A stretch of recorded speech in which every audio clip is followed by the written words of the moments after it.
Hello everyone, welcome to video. Today we're taking on a project of a video, okay? Today we're talking about every single book I've read so far in 2025. Throughout this video, my lighting is going to change, my outfit is going to change, my hair, I don't wear makeup, all of it is going to change, okay? And that is because I'm not filming this entire thing in one go. I haven't even finished the script. But we're starting now. I have ranked every single book I've read this year so far. I have put them into categories. So within the category, the first one I tell you is my least favorite. And the last one I tell you in each category is my favorite. So we're starting with my least favorite book of the year so far. And we're going to finish this video in about 10 years with my favorite book of 2025 so far. Do I have anything else to tell you about the concept of this video? I don't think so. I'm trying to keep this, my goal is to keep this under an hour, preferably under 45 minutes. So let's not waste our time stressing about that and let's get started with the reading statistics first and foremost. So I've put my laptop over there with some notes. I've read so far 25 books this year, which is pretty average, like slightly above average for me. I usually read a lot in January and February, and then it kind of trickles down throughout the year. But 25 books is a number I feel it's a very satisfying number to have reached in half a year, I feel, especially since it's the year 2025. My average rating so far has been 3.93, which is pretty high for me. As you will see shortly, I don't have any losses really this year. I don't have anything majorly disappointing. I don't have anything that I've rated super low. I'm pretty happy with this. And as I said, the average is higher than usual for me. 2 of the books I've read so far this year have been non-fiction, and the other 23 have been fiction. I typically do read more fiction. And I read about like 2 or 3 non-fictions every year. However, recently, I've been kind of in a non-fiction-y mood. So maybe that's something that will change and shift slightly in the next half. Okay, my most read genres, I have to read this off. I have read 14 classics, 6 literary fictions, 5 contemporary fictions, 5 romances, and 4 crime books. I'm doing these genres just according to what Storygraph tells me. I haven't necessarily labeled these myself. So I know, for example, Storygraph puts Wuthering Heights in romance, spoilers, which I wouldn't necessarily agree with. But for the sake of simplicity and transparency as well, I'm going with the Storygraph statistics, and that's what they're telling me. I've read from 9 countries so far this year, most predominantly England. England is usually the country that I read the most of, which is quite interesting. I feel like for most people in the English booktube space at least, it's probably going to be the US. And I think the US is like second or third. I'd have to check. But I just really like British books.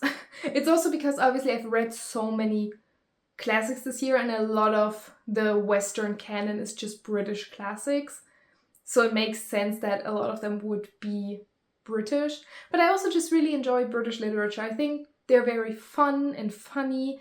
And yeah, 20% of what I've read so far this year has been audiobooks or like purely audiobooks, and the other 80 has been split between physical and ebooks. I feel pretty okay with that. I'm not the biggest audiobook person, to be honest, but I have been like doing a lot of walking recently and trying to like prioritize getting my steps in and all of that. And on my walks, I just like to listen to an audiobook. And I like how it helps me finish books. I get really frustrated when I don't make it through a book within like a couple of weeks. And I just like how audiobooks help with that. And in terms of languages, so far I've read 2 books in German, 2 books in German, and 23 books in English. I'm not an English native speaker. I'm a German native speaker, and I would actually like to change that in the second half of the year. Yeah, I want to read more German because I feel like I know a lot about like literature in general. Like I consider myself decently well read within Western literature, and the fact that I know so little about the literature of my own home country is just a little embarrassing to me. Let's get started with the first tier of the video, the meh. These are the books that are fine. The lowest book in this category is, I believe, 3 stars. None of these were terrible. I wouldn't physically stop you from reading them. I just wouldn't recommend them either. And the first book in this category is going to be The Concierge by Abby Corson. This is a murder mystery set in a hotel told by an elderly man with OCD. And while I really enjoy the protagonist and his perspective, I just don't read a lot of books about elderly people. The hotel setting, which was one of the main reasons I wanted to read it, just took a little bit of a backseat in the book, and I don't know, I don't think about it a lot, it just didn't stick with me that well. Okay, this one, I'm so scared. Please, I feel like a lot of these are going to be controversial in the lower tiers, okay? The next book is The Fellowship of the Ring by J.R.R. Tolkien. I'm gonna give you a second to digest that. Yeah, I read The Hobbit last year. I did like The Hobbit. And to be honest, I think this is 100% a it's me and not you kind of situation. I was listening to this on audiobook. And as I said, while I have been listening to more this year, they're not my preferred form of reading. And I noticed that my comprehension is just a lot worse with them. I think this book was just too complex for me to listen to as an audiobook. So I don't necessarily think that this was bad in it by any means. I just think it wasn't for me. And that's fine. My main critique while I was reading this was just, it felt very repetitive. Like, they were just walking. So yeah, I don't know if I'll continue. Maybe I'll reread it in a physical version in a couple of years. But I've also never seen the movie, so honestly, do I care? I don't know. Okay, listen. I never said these takes were popular. First off, what's this about? What have I written down for this? This is basically a self-fulfilling prophecy type story about a guy becoming the King of Scotland. He meets these witches. The witches are like, oh, you're gonna be King of Scotland one day. And he's like, that's awesome. And then he goes, tells his wife about it, and she's like, you could kill the king and become king right now. And he's like, but the witches told me I'd be king regardless. And she'd be like, yeah, but you can be king right now. And that's what the play is about, which is an intriguing premise. And one of the reasons why I was ultimately so disappointed, because in my opinion, it just didn't live up to the premise. It felt like all the characters and all the plots, everything was just very shallow in a way that I haven't really experienced with a Shakespeare play before. I also read, spoilers, Othello this year, and with that one, the characters again were so deep, the conflict was so understandable coming from the characters, and this book just didn't have that in my opinion. Also, the witches were kind of boring. What was up with that? Rude? Okay, then the last one from this category. Cassian of the Beautiful Land? From the Beautiful Lands. This is a short story by Ivan Turgenev. In this collection is actually 2 short stories. There's also, does it say in here, The Country Doctor? District Doctor, sorry. I read both of these. I'm just going to group them here. They are just very short stories about the life of country people in Russia, whenever this was published. The 1850s, I believe. These little black classics are really nice because they're so cheap, but there's literally no information about the text whatsoever. There isn't even a publication date in here. Okay, I tried. Do I think about these ever? No. Did I still have a good time while reading? Yes. And I think that's all you need to know. That marks the end of tier 1. Okay, our next tier is called I Had a Good Time Here. These are the books that were like, fine. I picked them up and I wasn't disappointed. I wasn't particularly blown away. They were just, I had a good time here. I'm probably never going to think about them again. And the first book in this category is Murder at the Vicarage by Agatha Christie. This is the first book in the Miss Marple series, and it is about a murder at the vicarage and how the investigation gets kind of muddled because literally everyone in that town wanted this guy dead. Like, usually the police struggle to find a suspect and connect it to the crime. Everyone in that fucking town hated this man and wanted him dead. Everyone had a motive, everyone had opportunity. And so Miss Marple has to come in and use her gossip skills and her understanding of people to solve the case, essentially. And I love Miss Marple. I'm not reading these in order, so I've already read plenty of Miss Marples in the past. And this one is just as good. In my opinion, these are all relatively the same quality-wise, and so I wouldn't either deter you or particularly push you in the direction of this one. Obviously, I think it's a great place to start because it is the first in the series, and it is really like quintessentially Miss Marple. Like all the themes that come up in later books, you find them here, and it is very quintessential of like the essence of what Miss Marple is. So I think this is a great place to start, but if you've already read one or two, I wouldn't say this has to be your next one. Okay, next up we have another Agatha Christie, The Mirror Cracked from... Oh, I actually have this one. The Mirror Cracked from Side to Side, again by Agatha Christie. This is number 8 in the Miss Marple series, and this one also very fun. This takes place, the murder that occurs, that is subject of this book, occurs at a housewarming party of like a famous actress. She moves to the small town where Miss Marple lives and renovates a huge country house, and at the housewarming party someone dies.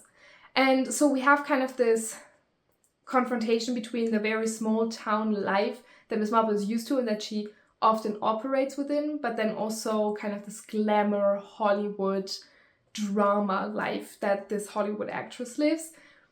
And that was really interesting, and in my opinion, I like having familiar characters get into situations that they haven't previously been in, like seeing how they react in that. And Agatha Christie, in my opinion, did really well, and this was just fun.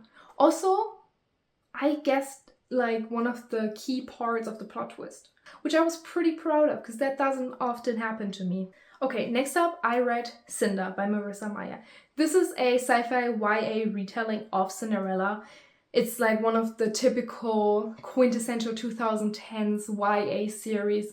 This is my 3rd time reading it. The only reason it's so low, even though I love the series as a whole so much, is because, in my opinion, the first one is definitely the weakest and it doesn't really do the series justice.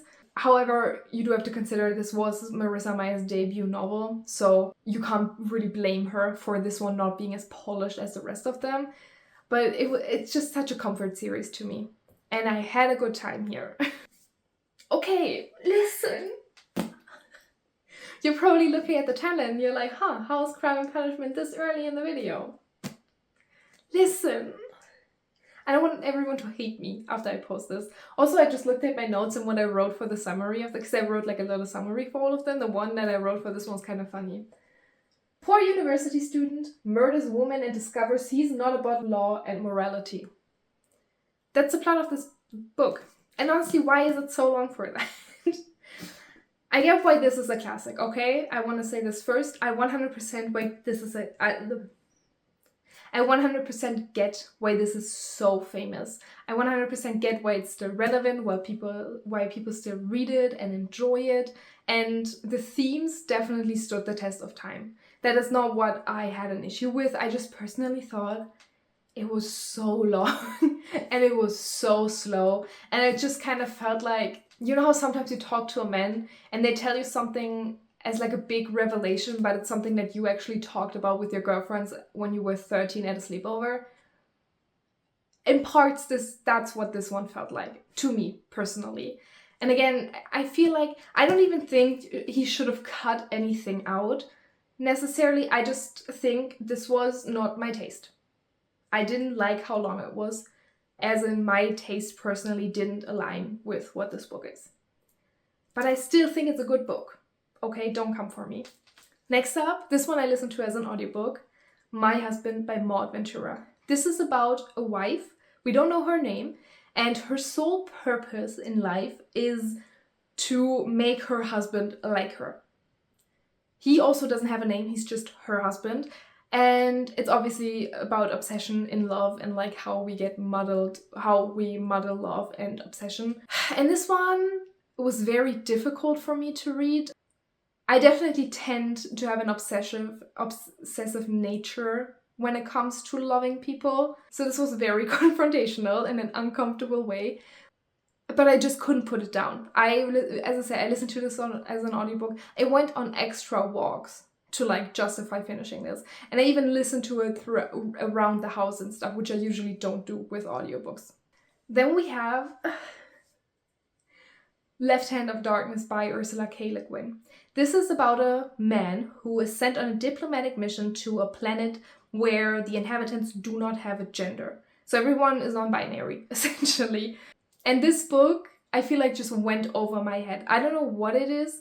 I just feel like I should have enjoyed this a lot more than I did. And I think I probably would upon reread. It just so much went over my head. And also one thing that like, it's just because of the age of this book, even though the people are gender neutral, she explains it all in the book, like it's actually pretty well thought out. She constantly refers to them as he, right? So she uses he, him pronouns for them. And obviously nowadays for genderless or non-binary people, we usually use they, them. And so because she kept using he, him, I still constantly thought of these people as being male, even though they weren't.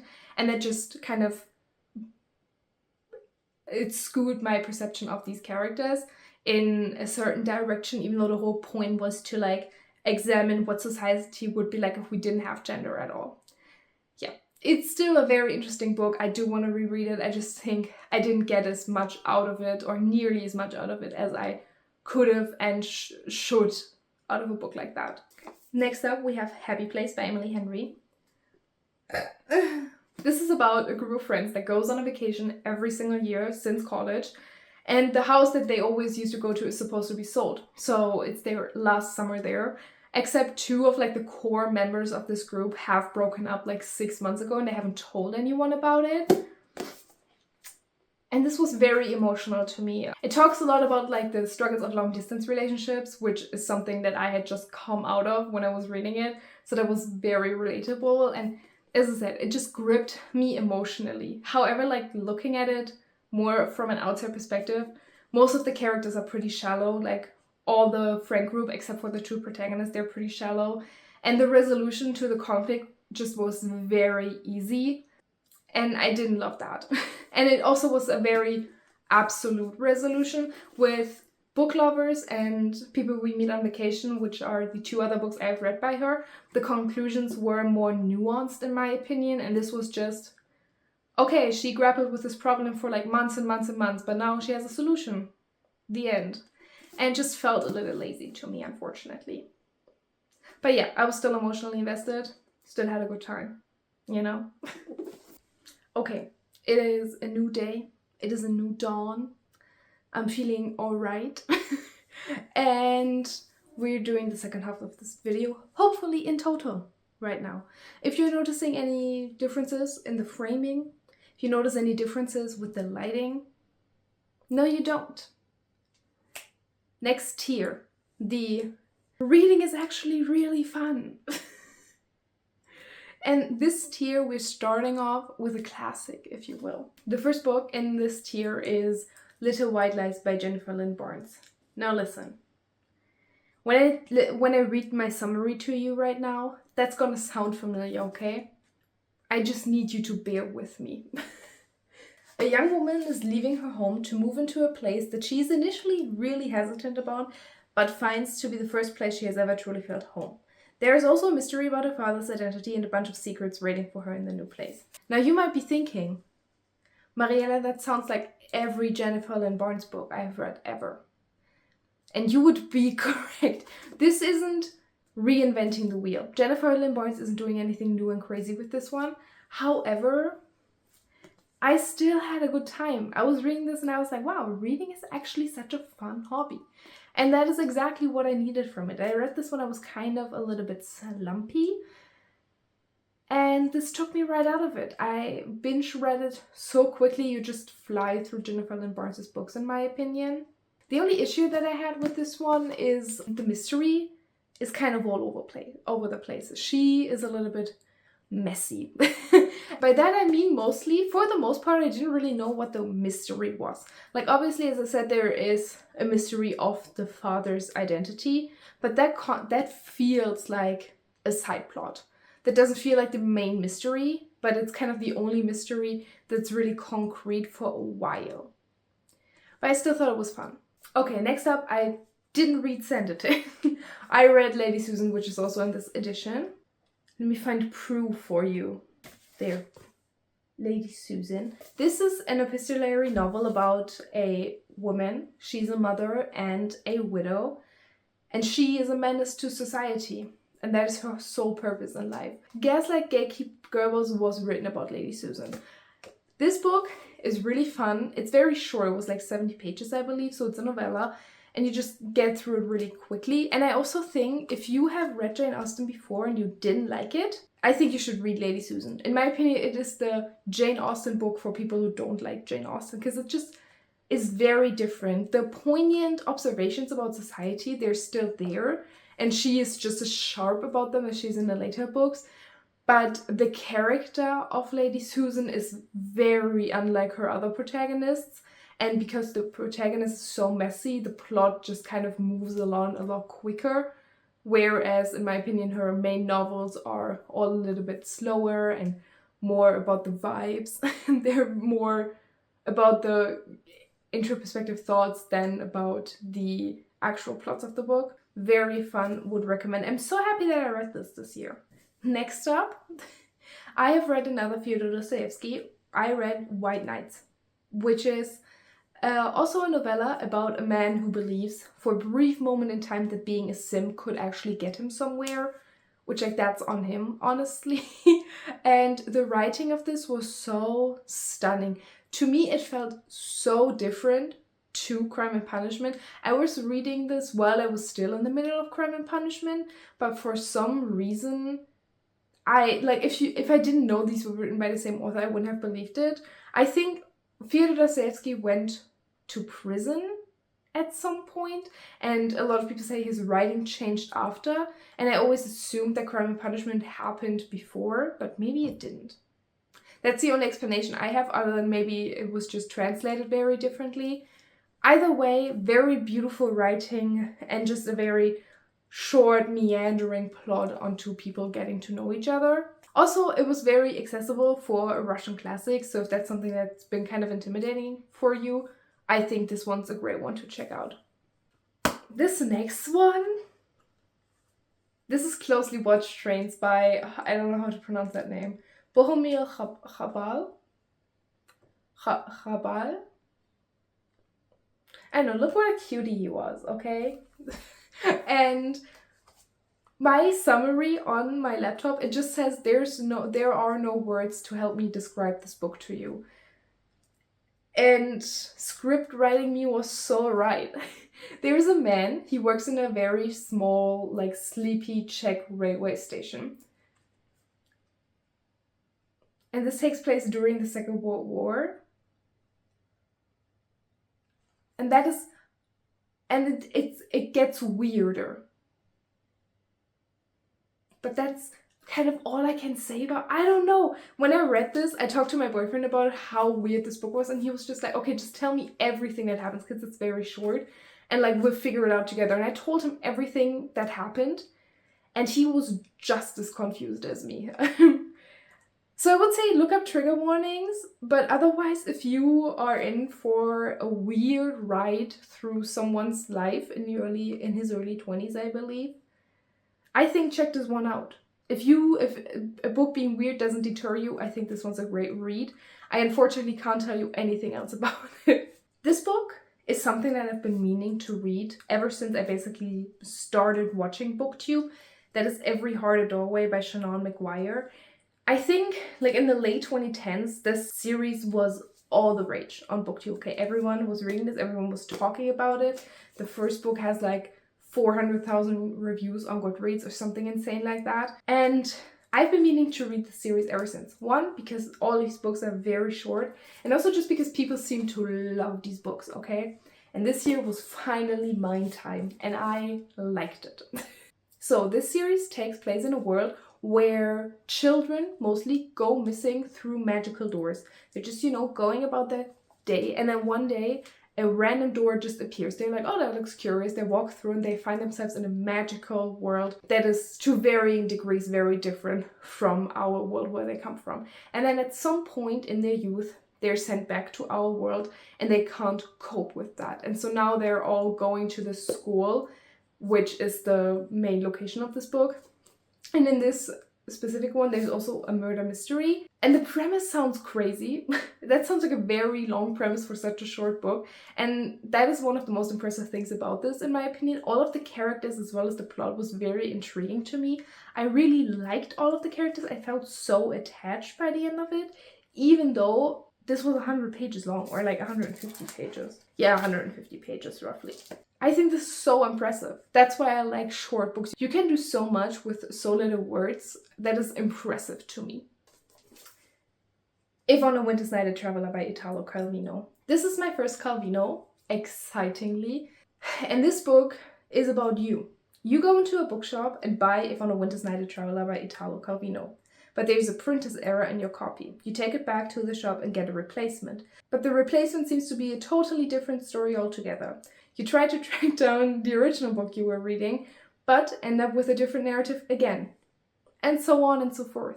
And this book is written in second perspective. So you are actually going to the bookshop. And it's split into these chapters about you reading this book. And then also chapters about the books you're actually reading. And this was just so beautiful. Like, this is just a love letter to reading and readers and books. And it is a bit weird at times. And I wish all of these books that were teased in this actually existed, because I want to read all of them so badly. Yeah, this is a great book. I would highly recommend if you are into kind of also slightly weird books, because this doesn't really have a very distinct plot structure, but I thought it was beautiful. Okay, this next one kind of ties into a goal of mine that I have of reading more German classics, because I am German. And this is Der Steppenwolf by Hermann Hesse. I think the English title is just Steppenwolf. And this is about a man who thinks there's a Steppenwolf living inside of him. And that is kind of stopping him from conforming to civil, normal, everyday life. And it is also about him dealing with depression because of this alienation. And I was really surprised by this book. First of all, I really liked the writing. I thought that I would struggle a lot more with the writing, but it was really accessible in my opinion. And also, I just think the writing was so, like, imaginative and it conjured up a lot of imagery in my head, you know? Other than that, the ending of this was so weird. I was so confused, because for the most part, this reads, I would say, if I had to compare it to something, the beginning kind of reads like The Bell Jar by Sylvia Plath. And then the ending of this just goes batshit crazy, and I was very confused, but I was not mad at it. And then the last book of this tier, are you excited? Wuthering Heights by Emily Bronte. This is one of the books, kind of along with Crime and Punishment, that like I feel like I should have read. You know, before I was reading it, I was like, I should really have read Wuthering Heights. And I'm so glad I finally have. First of all, I got the stunning Penguin Deluxe Edition. This is my first one of these that I'm getting, and I love it. And this is again one where I find it kind of hard to describe the plot to you, because it is about an obsessive love between step-siblings, which already kind of sounds awful, but I promise you it gets worse. One thing I particularly noticed about this is how invested I was. Usually I find with classics, I just find myself a little bit more removed from the plot and the characters, because the writing is just not as known to me, and so it's just harder for me to get really into it. But with this one, I literally had like physical reactions against my will with this book, especially the ending. The ending is really hard to read, like the last 100 or so pages. I was repulsed multiple times. So I would definitely look up trigger warnings for this one. This is not a romance, but I still think it was so well worth the read. I'm so glad that I finally got to read it, and I did have a lot of fun. And I also think this is a book that is so pop culturally relevant still, that I see it everywhere now that I have read it, you know? And that brings us to the last tier of this video. The reading is actually the best. And we're starting off this tier strong. My Family and Other Animals by Gerald Durrell. I have just recently read this book. This follows a British family, I think in the 50s, that moves to Corfu, Greece. And it is told from the perspective of Gerald Durrell. This is a non-fiction memoir. This actually happened. And he is 10 years old at the time. So he tells the story out of the perspective of a 10-year-old. And it's part memoir of his family's life in Greece, but it is also part nature journal about his love for animals and all of the wildlife he encounters in Greece. And it's probably one of the charmiest? And it's probably one of the most charming and funniest books I've ever read. The writing, it feels like you're lying on the beach and the sun is like coming at you from the back, shining through some leaves, kissing your skin. There's a light breeze and you can hear the waves crashing on the beach. That is what reading this feels like.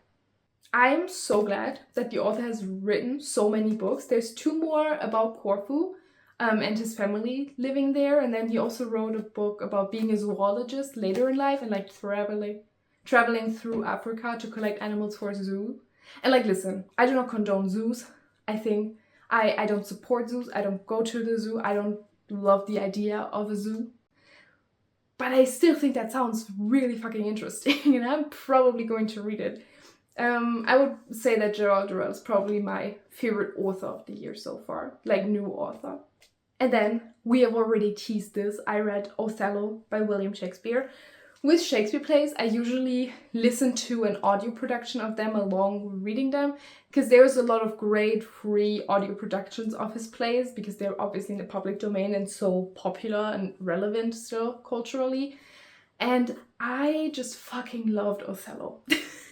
This story is about a young married couple, Othello and Desdemona. They've just gotten married and it is about how their blissful married life is destroyed essentially by nothing. It is somewhat of a self-fulfilling prophecy kind of story, which is something I do like. That is my jam, okay? If there is a looming tragedy that is so preventable but at the same time so imminent, I'm gonna be down for that. And obviously it's a Shakespeare tragedy. Everyone dies, everyone is unhappy by the end. And it was just so good. The characters were so poignant, I want to say. They were so well written. Like all of the conflicts within the story made so much sense. Because even though the characters were behaving illogical, they were behaving within what felt right to them. And I could 100% like see and understand why that felt right to them. This next book is something I listened to as an audiobook, and that is Nothing to See Here by Kevin Wilson. This is about a woman and she goes to nanny the stepchildren of an old school friend of hers, except the children sometimes combust. That is not a metaphor, they literally catch on fire. And this book is about combusting children, but it is basically about how love and all sorts of different kinds of love give us purpose and make us believe in our place in the world. And it was just so beautiful and so heartwarming, and seeing the protagonist kind of care for these children and seeing these children like learning about them and their history and kind of how they feel about their whole life situation, because they hadn't had an easy life. Believe it or not, you don't start combusting because your life is great. It was just so heartwarming. I had such a good time here. I also really liked the audiobook. It was narrated by a woman that had like a very heavy southern accent, and this book takes place in the south, and I just really thought that added a lot to the atmosphere. This is also a great summer read if you're still looking for one. This one I'm gonna try to make short just because this is a German book, and that is Vergiss mein nicht, Part 2. What is it called? Was bisher verloren war. These books, okay, you might still know Kerstin Gier from the Ruby Red trilogy, these ones. She is a German icon of literature, okay? I don't care what anyone says. I think, unironically, Kerstin Gier is one of the most influential German authors of the last 2 decades. And this is her current trilogy. She just finished the last one last year. It was published last year. And the second one was just as good as the first one. I absolutely love both of them. I really like the character. I haven't told you what the series is about.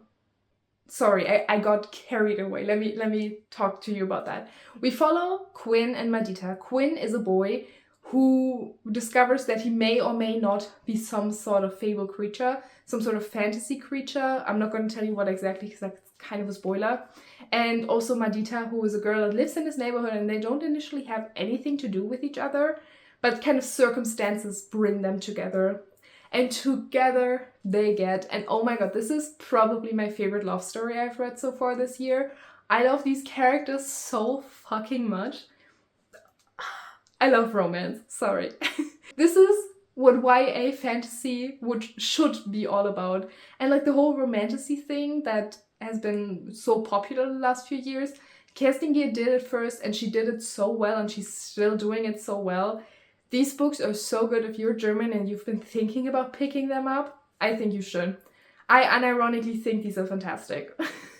Also, obviously this is part 2 in the series, so I can't really tell you anything about the plot. But also, they're German, so you're not gonna read them, probably. It's fine. Okay, my second to last book on this list, my second favorite book of the year so far has been Daisy Hates the Great Undoing by Jessa Hastings. This is the 4th book in the Magnolia Parks universe and the 2nd book in the Daisy Hates series, so I can't really tell you what it's about, except Daisy Hates in general follows Daisy Hates, who is part of a crime art theft family living in London. But honestly, more importantly, it is about rich people relationship drama. Listen, if I had to define my 3 favorite most defining characteristics, loving rich people relationship drama is in there, okay? And so this book just hit the head on the nail for me. Is that? No, you don't say that. Hit the nail on the head for me. That's how the saying goes, right?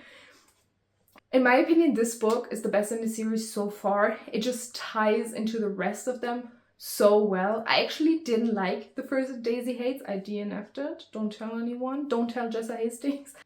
So I was kind of skeptical going into this, but oh my god, the way it ties into the rest of them, the way the characters grow. One thing I really love about the series is the characters actually develop. There's actually shit happening. And if you read the beginning of the first Daisy Hates book, all the characters are going to be so different than they are now at the end of the second Daisy Hates book, which not a lot of authors are actually committing to, and that is one of my biggest pet peeves in writing in general. The writing is obviously just so stunning. You have seen the quotes, okay? And I'm just so happy I decided to continue with the series. I'm so excited to read the next book. I hope she announces the 3rd Daisy Hates soon. All of this is incredible. I'm just so glad to be alive right now. I'm so happy I get to live in a time where Jessa Hastings is publishing the Magnolia Parks universe. Okay, it's truly one of the series that makes me happy to be alive. Okay, and the last book on this list. I'm sweaty, I'm tired, I'm probably going to spend 10 hours editing this video now, and it is all coming to this. All About Love by Bell Hooks. This book, okay, this is an essay collection. All about love. Yeah, you're correct. And it talks about the different kinds of love that we can experience, lovelessness in our current society, how we can cultivate more loving environments, why love is so important, and all of these things. And I just love. This is my Bible now. I literally tell everyone to read this. I would form a cult around this. Like, if you ever catch me forming a cult, it's probably around this text. I just love thinking about love as a concept in a more complex and intellectualized way. I think that's just something we as a society in our current westernized pop culture really neglect. Like, intellectual conversations on love and the importance on love are so important, and you can just tell that we're not having a lot of them at the moment, the way that especially young people perceive love, and she talks a lot about that in this book as well. There are quite a lot of essays on religion, or where she touches on religion, and as an atheist myself, I thought that might bother me, or that I just would think that I couldn't get anything out of them. But I don't think so. It actually made me understand religious people better, especially like Christians, and it's a subject matter that I generally don't feel too comfortable around, and I just think this book really widened my horizon in that regard. expanded my horizon in that regard. I think this book could genuinely change lives. And I think that if you feel unfulfilled with the love you have in your life in any capacity, or you just like love as a subject matter, you should pick this book up. I have literally recommended it to everyone who ever asked me for a book recommendation since reading it.